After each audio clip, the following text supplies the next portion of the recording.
الله نور الله لا إله إلا الله ألف الله نور الله لا إله إلا الله ألف الله نور الله لا إله إلا الله ألف. La fin des temps est l'apparition de l'imam al-Mahdi. Le commencement de la fin des temps est décrit dans les hadiths comme le moment où le nombre de discordes, de conflits et de guerres augmentera à travers le monde. Le chaos et la dégénérescence morale feront leur apparition et les gens se détournent des enseignements de la religion. La fin des temps sera aussi marquée par des désastres naturels qui surviendront partout dans le monde. La pauvreté atteindra des niveaux jamais vus. Le taux de criminalité augmentera fortement, ainsi que les meurtres et la brutalité. Les hadiths du prophète regorgent d'informations concernant la fin des temps.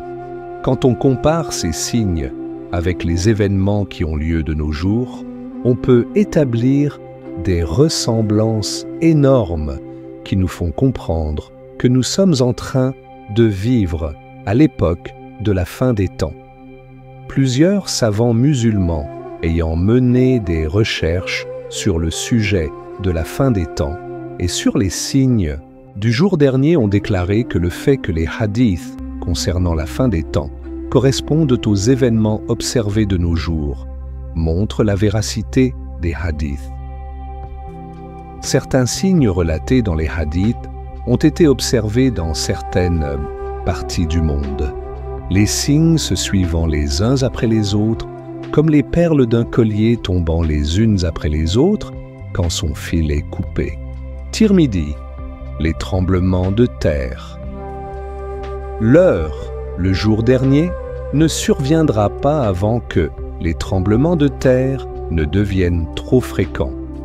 Al-Bukhari.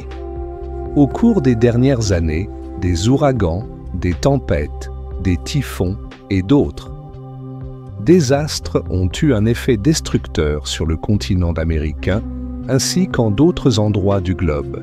De plus, des inondations ont provoqué des coulées de boue, lesquelles ont englouti certains centres de population. Au cours de ces dernières années, des tremblements de terre importants se sont produits de manière répétée et ils constituent une source permanente de peur pour beaucoup de gens dans le monde.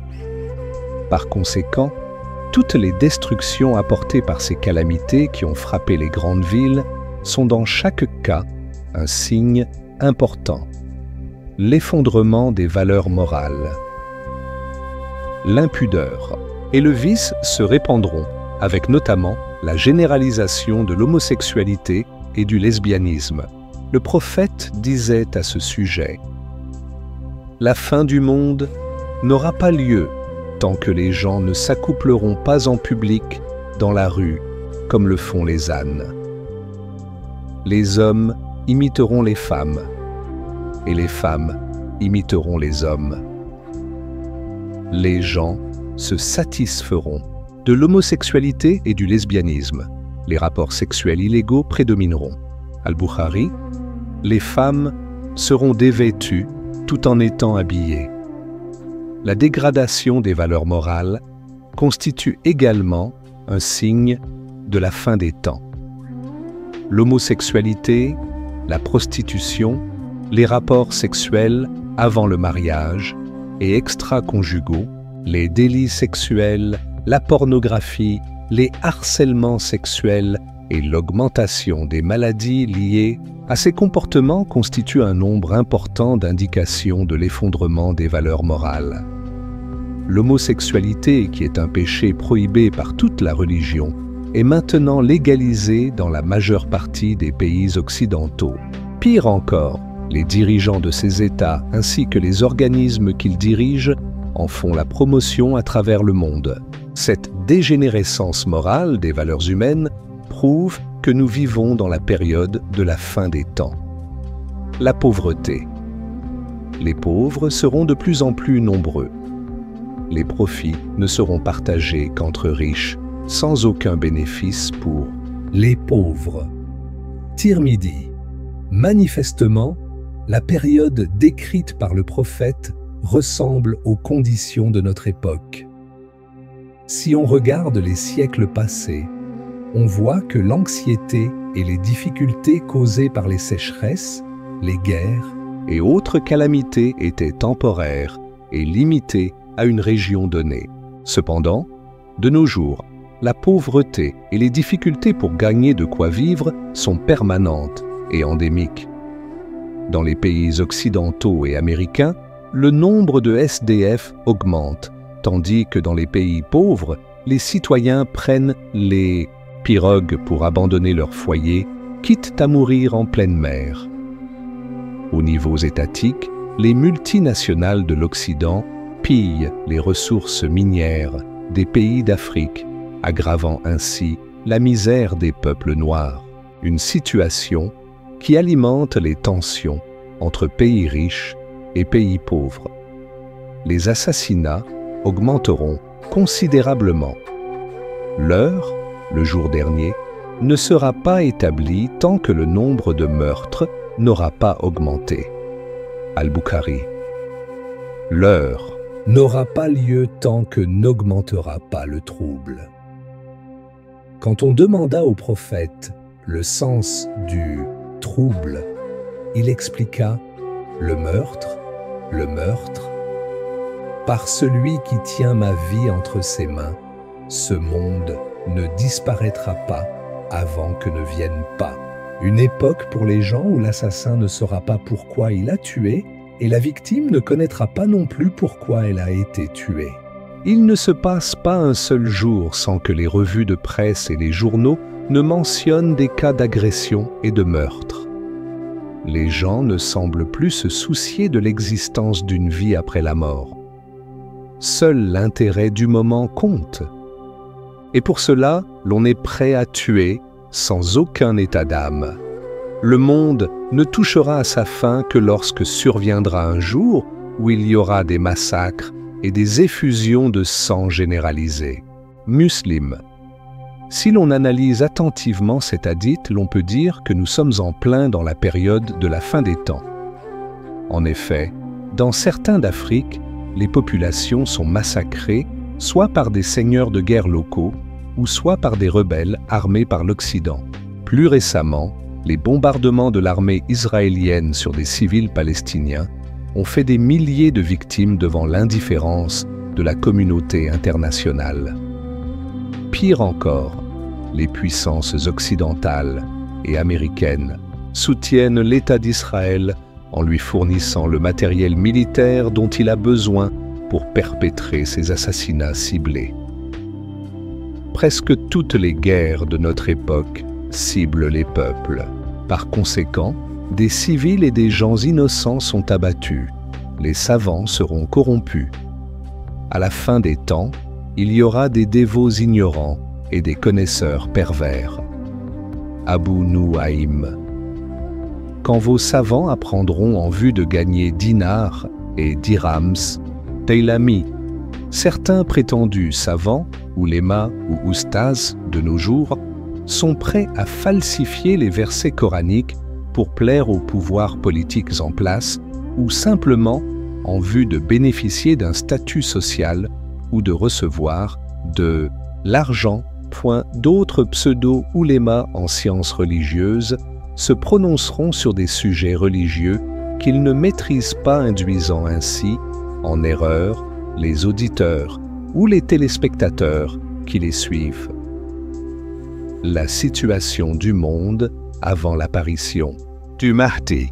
À la fin des temps, leurs dirigeants causeront à mon peuple de graves difficultés, à tel point qu'il n'y aura nulle part le moindre confort pour les musulmans. Ce hadith souligne qu'avant la venue du Mahdi, les personnes manquant de morale, religieuses et ayant un caractère cruel et impitoyable arriveront au pouvoir dans certains pays musulmans. En fait, certains dirigeants des pays musulmans oppriment les musulmans et leur imposent des régimes oppressifs et despotiques. Dans d'autres pays, les gens sont sujets aux troubles car leurs gouvernants ne sont pas qualifiés pour diriger. les musulmans de certains pays sont empêchés de pratiquer leur religion et leur adoration, et les difficultés économiques rendent leur vie encore plus difficile. Il y aura des tentations poussiéreuses et fumeuses, comme les morceaux d'une nuit obscure. Abu Daoud. Le mot « tentation » fitna, implique tout ce qui détourne la raison et les cœurs du droit chemin. Parmi les signes précédant l'apparition du Mahdi, les gens subiront des tentations nombreuses et graves à un degré comparable à l'obscurité de la nuit. Ainsi, l'acte de terreur le plus triste qui a causé la mort de milliers de personnes innocentes pourrait être ces tribulations ressemblant à des morceaux de nuit obscure, énoncés par le hadith comme un signe de l'apparition du Mahdi. Allah Tout-Puissant enverra le Mahdi après que le désespoir a atteint un niveau tel que les gens diront « Il n'y a pas de Mahdi », rapporté par Nuaym ibn Hammad. Ce hadith nous informe qu'un signe de la fin des temps est le désespoir des gens dans la venue du Mahdi. Les gens qui subissent les guerres, les famines, l'injustice, les épidémies et toutes les formes de perversion de la fin des temps perdent l'espoir que de tels désastres s'arrêteront un jour. De nombreux musulmans désespèrent aussi que la morale islamique l'emportera un jour et croient que le mal se répandra encore plus. Le Mahdi viendra quand la corruption atteindra des degrés extrêmement intenses et graves. Les descriptions énoncées dans ces différents hadiths correspondent tout à fait à la situation dans laquelle est plongée notre époque. Dans certains pays d'Afrique, les populations fuient la guerre et la famine. Les pays occidentaux n'hésitent pas à s'accaparer des richesses des pays pauvres afin de booster leur économie, et cela crée famine et désolation chez les peuples noirs. Les Palestiniens sont en train d'être dépossédés de leurs terres par les colons israéliens sans que la communauté internationale ne lève le plus petit doigt pour venir à leur secours. Les signes de la fin des temps et le Mahdi. Les hadiths concernant son apparition soulignent le fait que les massacres cibleront des gens innocents. Comme on l'a discuté plus tôt, presque toutes les guerres de notre époque ciblent les peuples. Par conséquent, des civils et des gens innocents sont abattus. Les gens qui subissent les guerres, les famines, l'injustice, les épidémies et toutes les formes de perversion de la fin des temps perdent l'espoir que de tels désastres s'arrêteront un jour. De nombreux musulmans désespèrent aussi que la morale islamique l'emportera un jour et croient que le mal se répandra encore plus.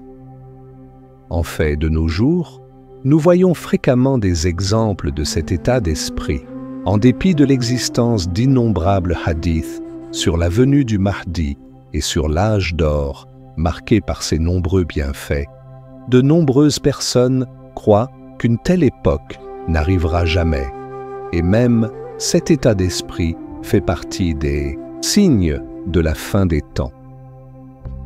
La mission de l'imam al-Mahdi, comme toutes les précédentes missions célestes, ne sera pas de tout repos, mais elle sera soldée par une victoire éclatante, car ce grand homme de Dieu qu'est l'imam al-Mahdi gouvernera le monde grâce à son pouvoir, et qu'Allah te donne un puissant secours.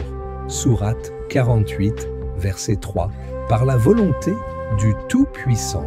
Ainsi donc, la fin des temps, Akhiru Zamané, ou la période la plus difficile pour une mission, sera dotée du missionnaire qui sied à sa délicatesse, un émissaire divin dont l'âme est dotée d'une immense lumière et d'une formation spirituelle rigoureuse qu'il a eu à effectuer dans le monde invisible, Ghaib, et dans les mystères de la préexistence. La mission de l'imam al-Mahdi, Seydi Mohammed el-Cheikh, a déjà débuté et bientôt les musulmans du monde entier découvriront son identité.